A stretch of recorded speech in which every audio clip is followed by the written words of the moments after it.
Hello Aquarius, it is time for your mid-September update. We'll start off with an oracle card to see what kind of energy you'll be working with here in the second half of the month, or what your primary theme is.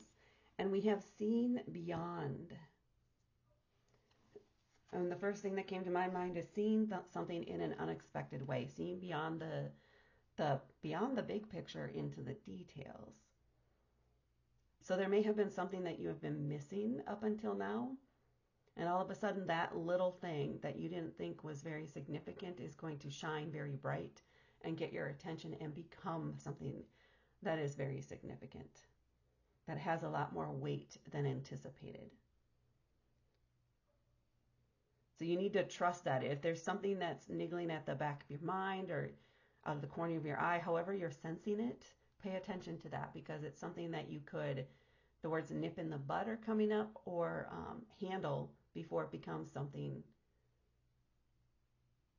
bigger than it needs to be or should be. Okay. Now let's see what messages we have for you. The tarot cards. So starting off here with the Page of Wands,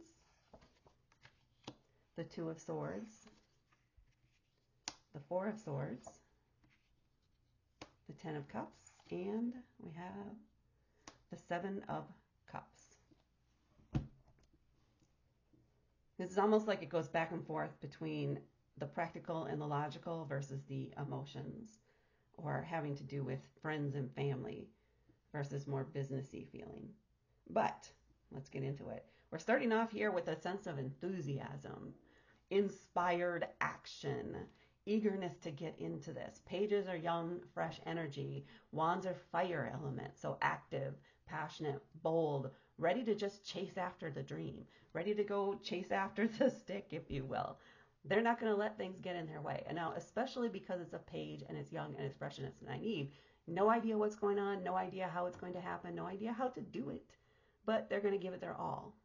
So there's this definite feeling of enthusiasm and an eagerness to get into it. And it could be that that's what initially stops you from seeing this little detail here, because you're like all for it. You're all in to do it. And then at some point you're forced to stop and say, oh, wait, whoa. Look, we got to go slower. We got to slow down. And then we get to the Two of Swords, and maybe this is that decision point. It's like, okay, so we've encountered this thing. What is our next step going to be? How do we want to do this? Do we just remove this? Do we take a different path? Do we turn focus on this for a little while to handle this so that it doesn't blow up more later? What are we going to do in this situation? And it doesn't have to make necessarily practical or logical sense. This is a choice that only you can make, because this is going to affect you the most. So you need to try to lean into some of your other senses when making this decision. So it's almost like, so if you had two pens in your hands and you're just sitting here waving them around back and forth, or maybe you hold them steady at first and then you see which one you start to bob around. Well, that might be the direction you want to go. That might be the choice you want to make. I know that seems weird and simple, but that's what's coming forward as an option for if you're really undecided on which one to take, your body will tell you which way to go. That's what I'm strongly feeling here. So that's what I'm feeling for that choice you have to make. It does not have to be again, they're both, all the choices are valid. All of them have benefits, so they equal out in the end. It's just a matter of your preference, essentially. All right. And then we have the Four of Swords. Now this is saying you got to just take a break. Go sleep on it. And the solution may come to you that way, through a dream or when you get up in the morning. Don't hyper focus on the issue so much. Once you've made a decision on which way you want to go, and there's going to be maybe there's a few other steps that need to happen, or you just have to make the decision, put things in motion, and then step back and let it play out. Don't take any action after that point. The Four of Swords is all about rest. And I like to think of it as giving your brain, maybe you don't communicate it, you just hold back on some things and relax and not focus on the problem.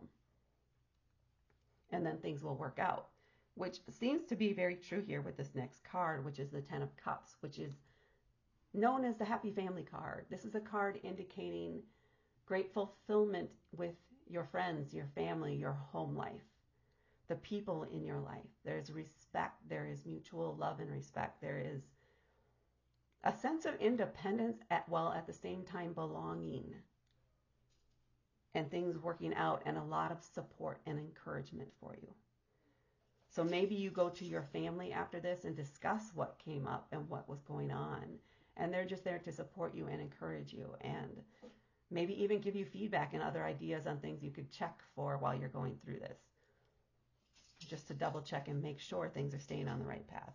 Or maybe they can help you keep an eye on this thing, whatever this is, and let you know if it starts to flare up again. That could be it too. But you can, this is help that you can leverage. These are the support that you have. And then we come to the Seven of Cups. Now you're ending the month here, and then we're coming up here at the end of the month with the Seven of Cups. This is indicating you have some choices to make. These are choices that have to do with how you feel about things, or what it is. Let me put this a different way. You should leverage how you feel about the options when making the choice. That is what it is.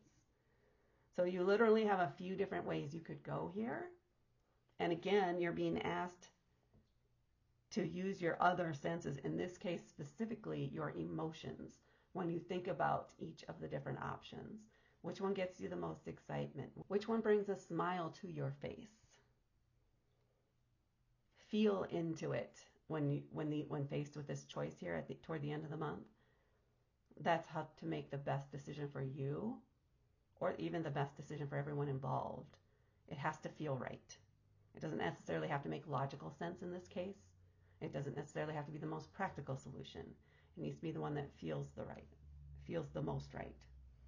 All right, let's do our little film strippy thingy with these cards. Get them all lined up semi-correctly. All right. So here's what I'd like to think of as maybe the timeline of how things will play out. It also kind of gives you a different view of the order of things. So nothing big coming up here right at the beginning of the second half of the month. But then that idea sparks, the muse strikes, the inspiration.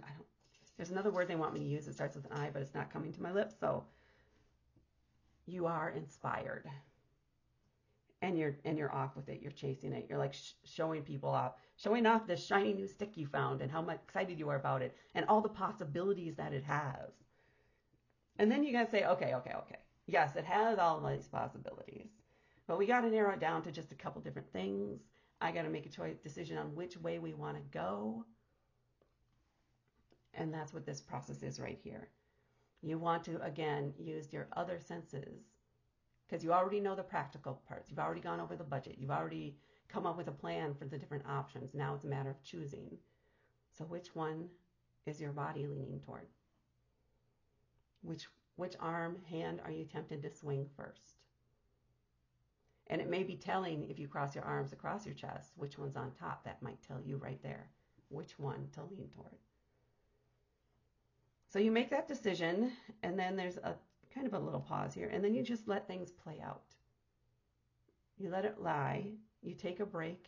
You don't focus on the problem. If there was an issue that came up, you're going to solve it by not hyper-focusing on it, if that makes sense. By focusing on something else, and then that answer will just come up naturally to you, and that's how you'll figure out how to solve this or how to handle it. And you may lean on, because we're blending right into the happy family card here, on your family for this. Maybe you come out of this, or you, brainstorm with them here, because the Four of Swords, which is about communication and information, they may help you brainstorm some solutions. Maybe ended up coming up with a couple different possibilities here. They may be able to help you narrow it down and figure out exactly which way you want to go. And I'm finding this interesting that the sword here is going right through kind of the cup number 7, because 1, 2, 3, 4, 5, 6, 7. So sevens in general might be significant to you in this last week and a half of the month. Pay attention to that. I don't know if it'll have a key meaning in something and helping solve this, the seeing beyond, seeing the details that you need to focus on or fix or adjust. But the number 7 may be important for you there. Plus, then we have, so you figure it out. You decide what it is you want to do or how to fix it. And then you just have a few days break here where you just let things play out a little bit. Because it's not something you have to rush on. And yes, there is that initial excitement. There is still that passion to do this, but you have to let time and other things come into place before you take your next action on it.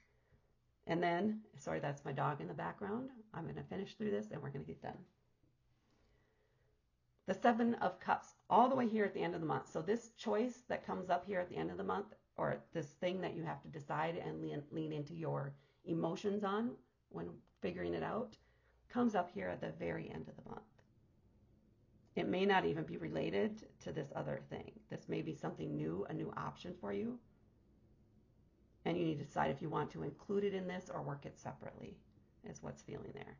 All right, let's see what the card on the back of the deck is. It is Justice. So this is going to be all about, it feels, bringing something back into balance, bringing something, righting a wrong in a way.